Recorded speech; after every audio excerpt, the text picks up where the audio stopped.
백야드 북리딩의 브루스리입니다. 오늘의 소제목은 사냥감을 찾아 나선 정글의 원주민이 됐다는 썰.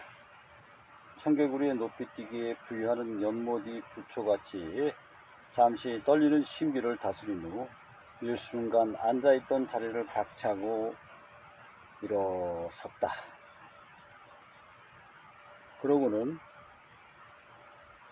사냥감을 찾아 나선 열대우림의 숲속에서는 아프리카의 원주민처럼 비장한 심정으로 비행기의 뒷부분을 향해 한 걸음 한 걸음 밀림의 길을 내듯 무거운 공기를 뚫고 걸어 내려갔다. 한참을 걸어간 듯 했다.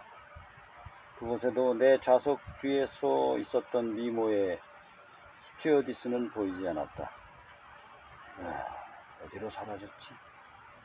심증은 있지만 물증이 없는 형국이 아닌가.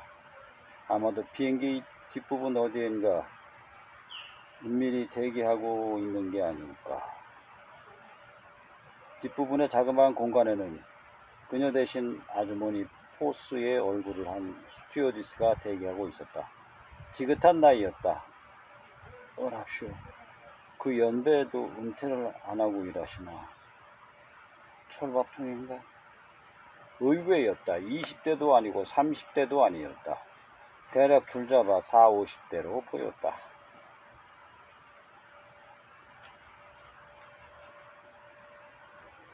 이렇게 기내 스마트폰 도난에 대한 집요한 추적에 서막이 올랐던 것이다. 아무튼 본 여행자의 도난 사실에 대한 자초지종을 스튜어디스에게 사실 그대로 이실직고 했다. 그녀는 호들갑스럽게 답하지 않고 오히려 조용히 고개를 끄덕이며 협조 의사를 표했다. 아마도 항공사의 고객 애로사항 처리 매뉴얼에 따라 대응했던 것이라는 추측이다. 제일 먼저 자리가 어디냐고 물어봤다. 함께 자리까지 올라가 보자는 이야기를 하면서 말이다. 그녀가 내 좌석으로 올라와 전화기의 행방을 찾아 새 좌석을 탐색했지만 전화기는 끝내 발견되지 않았다. 이때 이루어진 대화는 앞서 소개한 대화체의 문장들 속에서 생생히 표현되어 있다. 아일 건너편의 승객들을 살펴봐도 모두 얌전히 앉아 있는 것이 그들의 장난은 아닌 것 같았다. 더구나 통로 건너편 좌석에 앉아 있던 러시아계의 젊은 여성은 눈을 질그시 감고 이미 반수면 상태에 빠져 있었다. 그녀의 옆 좌석에도 착해 보이는 러시아계의 젊은 아가씨가 차분한 얼굴로 잠은 자지 않았지만 깨어 있는 상태로 긴 여행을 즐기고 있는 듯 했다. 이들은 얼핏 판단해도 마냥 순수하고 상식 있는 여행객이라고 여겨졌다. 이리저리 주변을 둘러본 후 의심이 가는 승객이 있는지 순간적으로 번개불에 콩 구워 먹듯이 아주 재빨리 전방 지역에 헌병이 엉엉 울고 갈 정도로 찰나의 눈빛으로 검문 검색을 했지만 그 어떤 사람도 범인의 기운을 바라는 혐의자는 없어 보였다.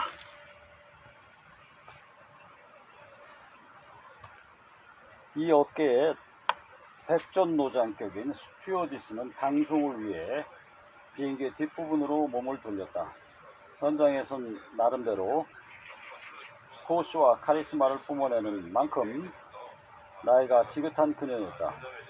일명 항공기 기내의 좌석들로 이루어진 빽빽한 밀림, 이 무성한 좌석들로 꽉 찬 정글. 노장 스튜어디스는 이 정글의 추장격이었다. 그녀와 함께 정글로 사냥감을 찾아 나서는 기분으로 좌석에 좁다란 밀림을 헤치고 그녀의 등을 응시하며 쫓아갔다. 그녀는 함께 있던 젊은 남자 승무원에게 다시 한번 찾아보라는 지시를 내리는 것 같았다. 이 젊은 승무원은 빈 좌석으로 돌아가 찾는 동안 난 추장녀와 대화를 계속했다. 그러는 사이 누군가가 기내 방송을 보냈다.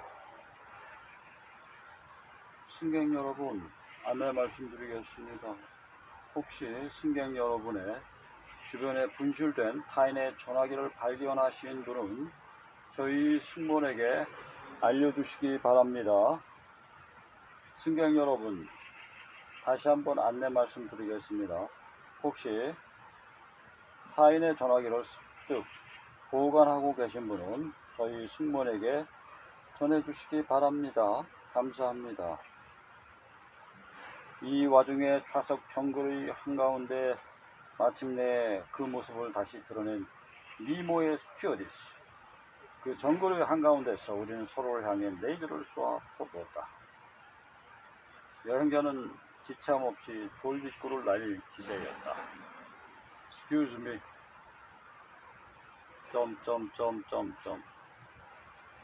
그녀는 말없이 여행자를 무시했다. 혹시 전화기 못 봤소? 예? 못 봤어요? 혹시 저를 의심하시나요? 그녀는 조용했지만 강력히 튀는 어조로 말했다. 아니요. 하지만 누구에든 물어보고 내 폰의 행방을 알아야 하지 않습니까?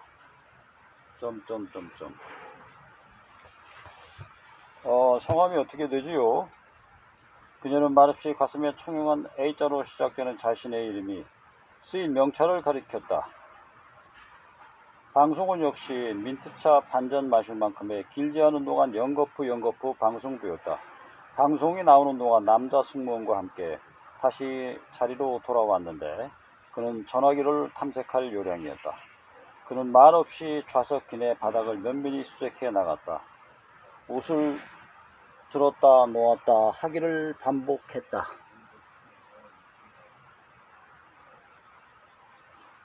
이미 찾아본 자리라서 나올 리가 없을 텐데. 그저 지켜볼 수밖에 없는 처지였다. 그가 여기저기를 들쑤시듯 탐색하더니 결국 의자까지 들었다가 놓으면서 의자 밑까지 조사해 나갔다. 글쎄, 거긴 없을 텐데 어떻게 전화기가 발이 달려 좌석 밑으로 걸어 들어갔단 말인가 라고 고깝게 속으로 생각했지만 그저 지켜보는 것이 상책이었다.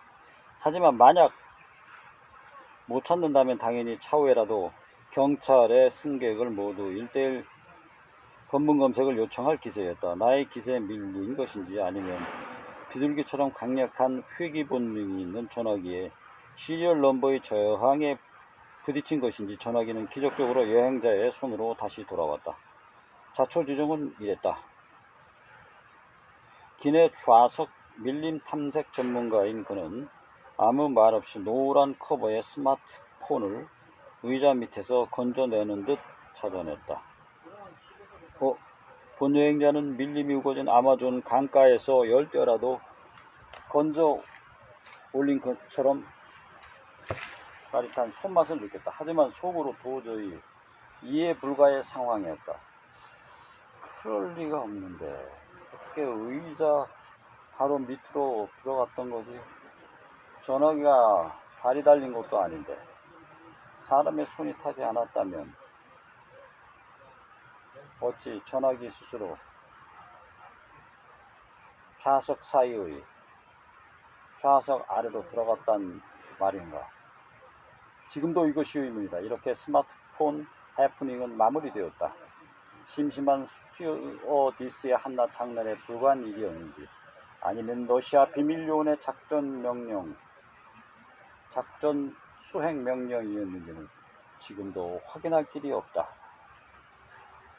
점점 더 흥미진진해집니다. 다음 편을 기대해 주십시오. 다음 편의 제목은 손자병법, 러시아 비밀요원이 개입했다는 썰. 감사합니다.